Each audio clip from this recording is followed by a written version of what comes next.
I'm Pat Doris. Welcome to The Story. All the ways to communicate with us right there at the bottom of your screen. You can email us. The address is thestory@kgw.com. You can also use the hashtag if you want to be fancy, TheStoryKGW on Twitter, or leave us an old-fashioned voicemail. Just call our phone number, 503-226-5059. And now to our big story. When it comes to the crisis of homelessness, the spotlight is often on Portland, and for good reason.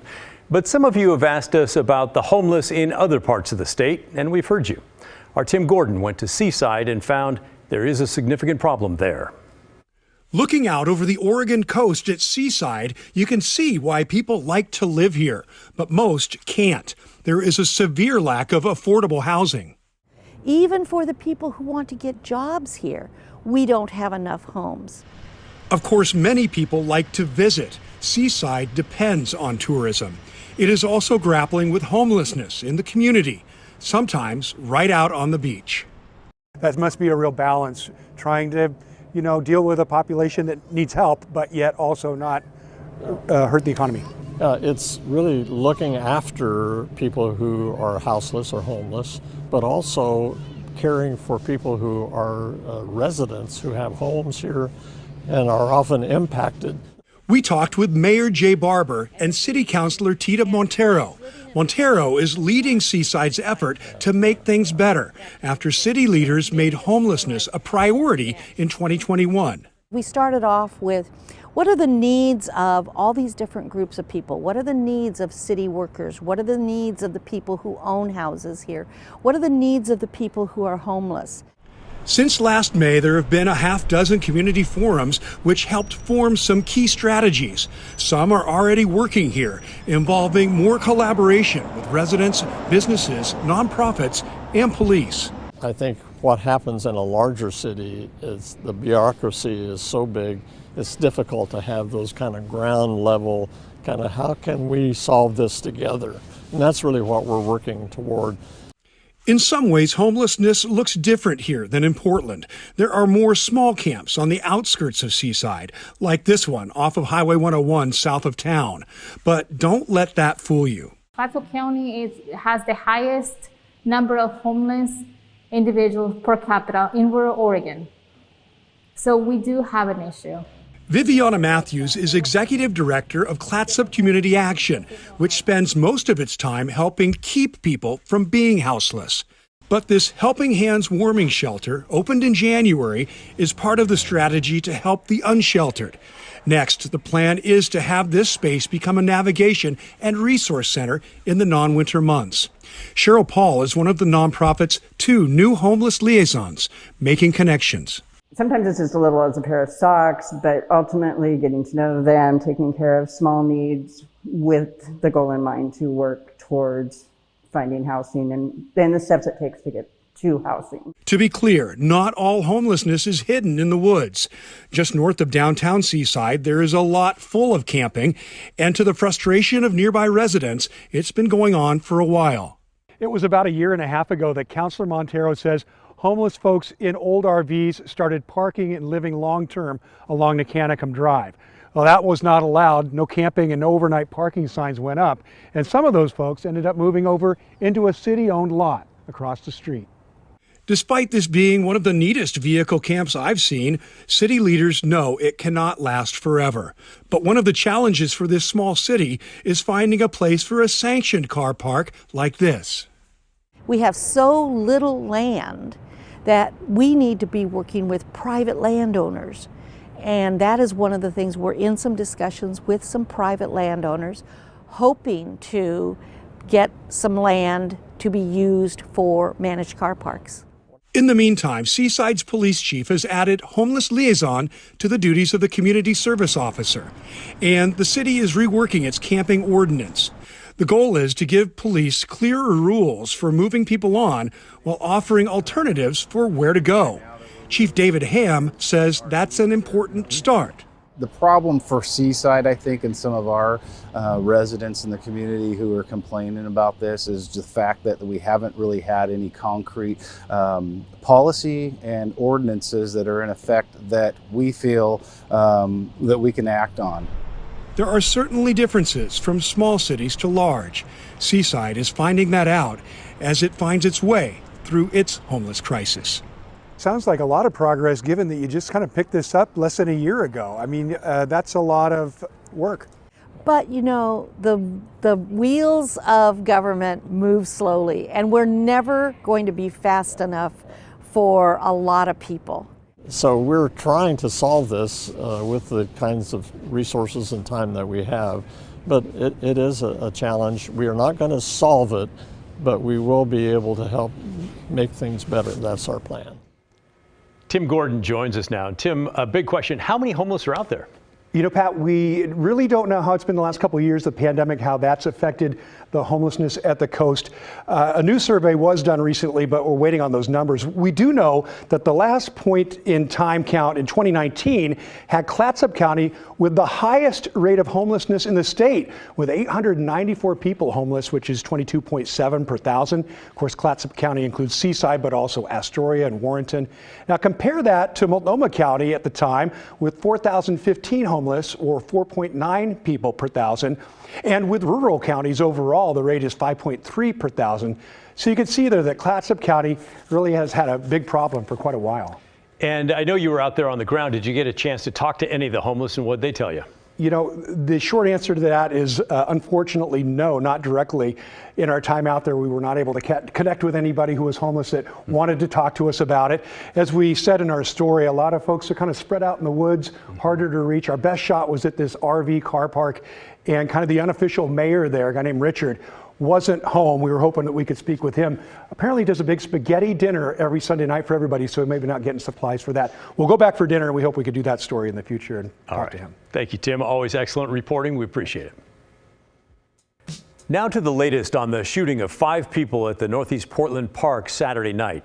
The Oregonian newspaper is reporting that the suspect in the case, Benjamin Smith, made some disturbing threats 16 years ago. The paper reports that in 2006, Smith lashed out at a software engineer in Oklahoma.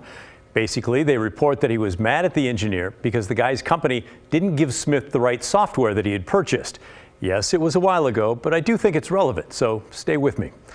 According to the Oregonian, Smith demanded the old program be returned, and then when it wasn't, he started issuing threats to the engineer online, including the chilling promise that he was going to actually take a road trip to Oklahoma, and that when the engineer stepped outside his house, Smith would stab him. He apparently also sent the engineer pictures of guns and knives and said he would go to the engineer's home. The engineer reported those threats to the FBI. He told the paper the feds noted the complaint was received, but that was it. 4 years later, in an unrelated case, Smith was convicted in Multnomah County for criminal mischief and harassment. Why does all that matter? Because it seems like every time something like a mass shooting happens, it appears to come right out of the blue, until we learn the background of the suspect. And then we see that there were actually breadcrumbs to follow if anyone was interested or available. Why didn't any law enforcement pick up on clues from this guy? Those threats to the Oklahoma software engineer sure seem like a red flag in my opinion. We wanted to know what the FBI in Portland knew about him and whether anything was done back then. So we sent an email to the local office. We asked, how many complaints have been submitted to the FBI about Smith? What kind of threshold exists for the FBI to take action after these kinds of complaints are submitted? And how many complaints or tips does the FBI act on in an average week? The response we got back was, well, let's say less than informative. Actually, we used different words back in the newsroom when it came in, but those are the ones that we can use on the air. The response read, I don't have any answers that I can share with you right now. If that changes, I will let you know. I later did get a second email showing the FBI in Portland gets about 1,000 complaints a year. So that is a lot, and maybe you think I'm full of it and being too hard on the FBI. I don't think so. We may disagree on this. We do hope for a more complete response from the FBI soon. But come on. It should not be a state secret whether or not this guy was checked out by the FBI back then. And hey, if they did check him out, talked with him, found he was full of hot air and not dangerous, fine. But I think we have a right to know that. But also, what if nothing was done? We should know that too. And I can't shake the nagging feeling that if someone from law enforcement somewhere along the way had checked him out, maybe something would have been done about all the guns he had. And maybe that alteration Saturday night would have resulted in bruises instead of bullet holes and death. What do you think? Am I out of line? Let me know. There's a chance I am, but I don't think so. Maybe you do agree. Either way, I'd like to hear from you. Our phone number is 503-226-5090. Call and leave a voicemail, or you can email us. The address is thestory@kgw.com. All right, let's make the conversation a little more positive. Let's turn to some solutions for gun violence. This week, Brenda Braxton has shown us the work of Self-Enhancement Incorporated, or SEI. It does the work that it does to help Portland's at-risk kids stay out of trouble. They're wonderful. Here's a little clip. Man, you just got people who just understand you and that take you underneath their wing. You know what I mean? And it's just a beautiful thing. And a lifelong thing. Look at these old photos of Marte. He started going to SEI in 2nd grade, and he's still plugged in today at 26. They helped him get into college to play football, but their bond went beyond that. They would make sure that I had food. If I was short on my rent, they would help me with my rent. They just did everything that you can imagine to make sure that I stayed on course.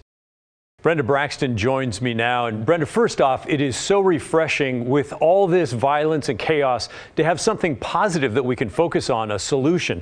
So you've been a journalist and a reporter in this market for 30 plus years.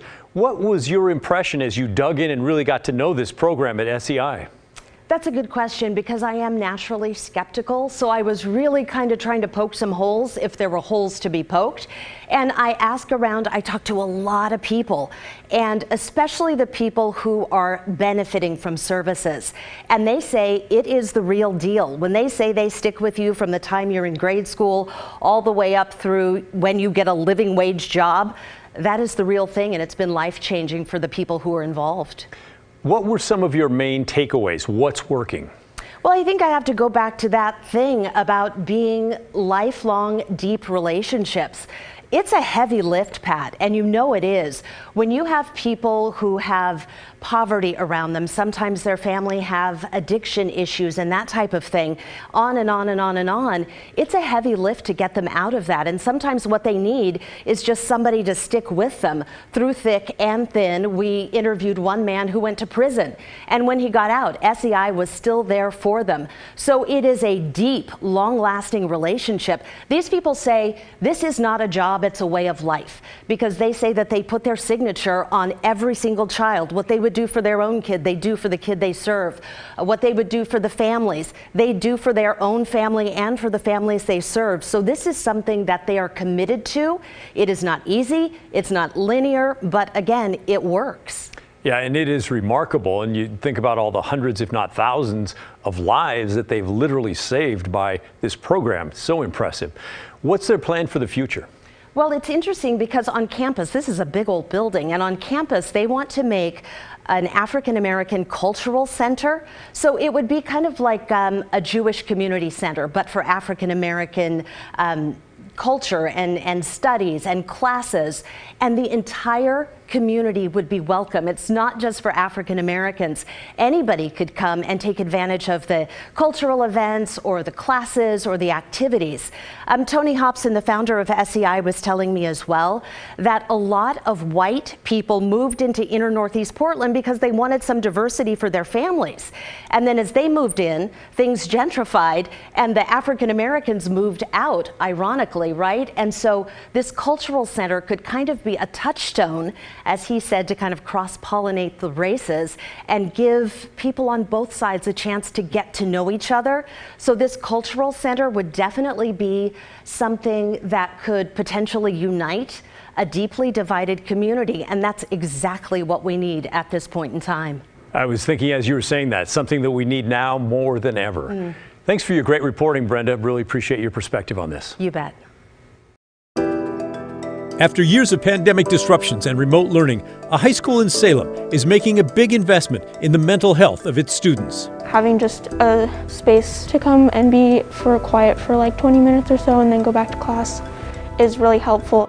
And now that the state Supreme Court has ruled Nicholas Kristof does not meet the residency requirements to run for governor, we want to know, what does make someone an Oregonian? When the story continues.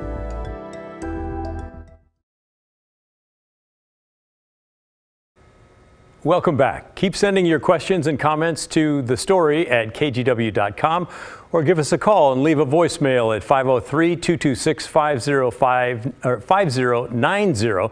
And we really do want to hear from you. We're a different kind of program. We're a show for people who've given up on local news but still care about local issues. We try and do deep dives, and we want this to be a conversation between us and you. And we don't have to agree. We just want to have a conversation. The tent's really big. Everybody's welcome. And if you like what we've got going on, please tell a friend or two or maybe five. Moving on. We've spent a lot of time during this pandemic talking about student stress and anxiety, especially with all the transitions between remote and in-person learning. Well, tonight we're going to talk about some solutions, including one kids came up with themselves. Here's Christine Pitawanich. Here at South Salem High School, there's a new space for students this year called a Calm Room. It's a student-led effort that started before the pandemic. This is a space for students to come and find a place of peace, find a place of restoration, and spend 15 to 20, maybe 30 minutes here, and then return back to class. Students decide for themselves at any point in the day if they need to come relax. 10th grader Sid DeRoja says while in-person school is better than being online, this year has still been tough on a lot of students. Having just a space to come and be for quiet for like 20 minutes or so and then go back to class is really helpful. The Calm Room is staffed at all times and has things conducive to relaxation. So we've got fidget spinners, beanbag chairs, the rocking chairs, games, puzzles, homework space if they just need that. We've got it all. One of the things I love here is a word of encouragement board. All of this thanks to about $4,000 in grants and a couple thousand more in donations. Meantime, at Beaverton High School, a similar space opened up this year. It's called the Wellness Lab, located inside the high school's brand new wellness center. They're really serving the kids all day long. There's people in and out of there all day long for the students. Mary Bengal is an educator in Beaverton who in recent years began teaching courses on mindfulness and meditation. She says there is a lot of need this year and students have shown more interest in the class. Yeah, we had more students than we could serve. So my name is Hilda Giao, and I'm a mindfulness teacher and program coordinator for Peace in Schools. Peace in Schools is a nonprofit that for years has headed up similar mindfulness classes at a number of Portland public high schools. And in the 8 years that I've been a teacher, I've never seen these many students overwhelmed, stressed, depressed, genuinely. And that's why educators and students say calm rooms like this and other efforts are essential for students' mental health and well-being. That's been the heart, the spirit behind this space, is this as an opportunity for students to come in and regroup and then return. Ryan Marshall here at South Salem High School says the next project will be making a similar calm room for staff. In Salem, Christine Pitawanich, KGW News. What a great idea. Why didn't they have that when I was going to school? Those calming breaths, incredible. Let's all try it together. Breathe in deeply. Hold it for a minute. Let it out. See? Keep doing that during the break. And we have a question for you. What makes someone an Oregonian? Sorry, Vancouver folks in Southwest Washington. We do love you, but this is going to be about Oregon. Think about what makes an Oregonian because we want you to weigh in on this when the story continues. Well, I hope you didn't miss this one while we were off during the Olympic break. Former New York Times columnist Nick Kristof is out of the race for governor in Oregon. The Oregon Secretary of State ruled that Kristof was not a resident of Oregon for 3 years. That's required to run for governor. And last week, the Oregon Supreme Court said, yep, that's right. They said he has spent a lot of time in Oregon, and yes, he owns property here, and clearly he does love Oregon a lot. But loving a place doesn't mean that you're a resident. He voted in New York in 2020, which to the Supreme Court shows that he was still deeply invested in New York's future at that time. Which got a lot of us wondering, what actually makes someone an Oregonian? If you live in Oregon, do you consider yourself an Oregonian? And when did you reach that point? I would consider myself an Oregonian. I've lived here for 32 years, worked here, raised my family here. I've climbed Mount Hood, hung out in Lincoln City with my wife and paid my fair share of taxes. I almost said more than my fair. A lot of other people will say, of course I'm an Oregonian. I was born and raised here. My family goes back 5 generations. But let's be careful about how far we go back, because if you really go back to the founding of the state, we'd all be in a little bit of trouble. Here's a map created by a historian at the University of Georgia. We zoomed in on Oregon. The blue are the areas where the land belonged to the indigenous tribes. This is in the year 1850. All that's now Oregon belonged to the indigenous people back then.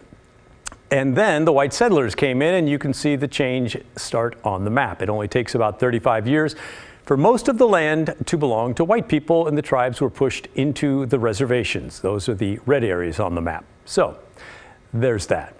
Now, a lot of you who are relatively new to our state feel just as much of an Oregonian as I do, and we say welcome to you.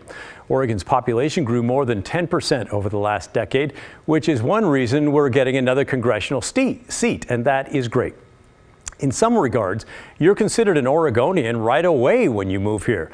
You have 30 days after moving here to get an Oregon driver's license and register your car. And when you do that, you're automatically registered to vote. So there are legal things there. But what about the more nebulous ones, sentimental aspects of being an Oregonian? A big part of Christoph's argument listed those classic Oregon things. He ate at Moe's, he hiked part of the Pacific Crest Trail, he sent his kids to OMSI camp. Which brings us to our fundamental question: how many Oregon things do you have to do until you're considered a true Oregonian? Is there a list out there? We'd like to know. Tell us what you think makes someone a real Oregonian. How long does it take? What do you have to do? Our email is thestory@kgw.com, or leave us a voicemail, 503-226-5090. And keep sending your questions and comments.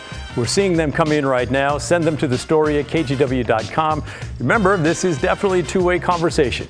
Up next, what you're saying back to us.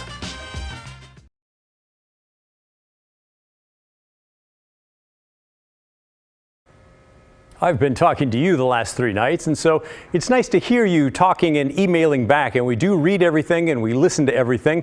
Some of you agree with me, some of you don't, some of you are very colorful, and that's great. It's a big tent. There's definitely room for everyone. Many of you have told us that you really like our pivot segments, where we show how the politicians dodge questions they don't like. This is Wayne. Love the pivot segment. Keep it up. It's great. Pat, hi. I'm a retired physician, and I just want to tell you that I liked your story on the pivot, because the homeless issue is a big issue. I agree. We're going to do a lot more of those. You can leave us a voicemail too, 503-226-5090, or send an email to thestory@kgw.com. Well, that's the end of our show. Thanks for watching. But remember, the story, our story, that never ends. We'll see you tomorrow.